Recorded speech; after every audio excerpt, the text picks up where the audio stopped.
Africa, big day for our Minister Tito Mboweni, and we're bringing you comprehensive coverage here on the SABC. We've got our financial reporter, Aribile Gumede. He is out at Parliament today, and he, of course, is going to be covering this for us. So it's great to be crossing over to him just to give us a little bit of a preview ahead of today. It's a massive day, as we mentioned, for our new Minister Mboweni, but expectations are high. Good morning. Talk to us about some of those expectations.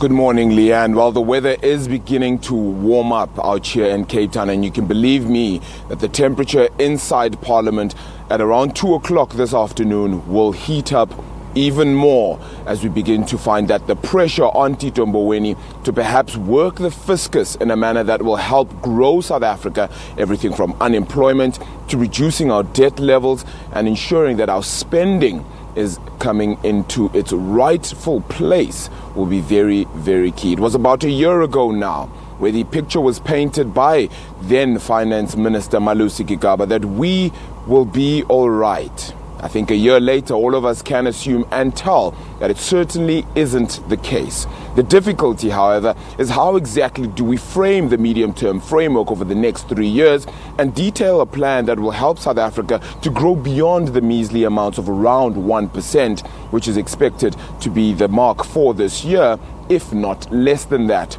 South Africa in itself is a more developed nation amongst its African peers, but seems to be growing at a level that is completely stagnant and does not portray the elements of an emerging nation. How exactly do we measure up when it comes to infrastructure spend, when it comes to health spend? And of course, the big issue of that land debate comes into focus as well in this medium-term budget policy statement.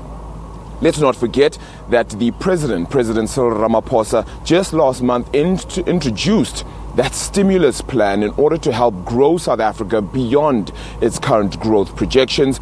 And that is something that needs to be reprioritized, meaning that some aspects of South Africa's budget will indeed get less funding and perhaps be given more of a priority to certain areas. Of course, that stimulus plan includes municipalities, includes health, includes youth jobs as well. It's unemployment situation in a country that stands at 26.7% if not higher from time to time, and that's the average mark for the last 2 years, is beginning to become a problem not just for South African youth, but the country on the whole. We're seeking more investment. $100 billion is what is required. And Friday also points to the direction of that investment summit by the president. Perhaps the message will be set clear here as to where South Africa will stand. Earlier on this year, we had a growth projection of closer to 1.5% for the whole year.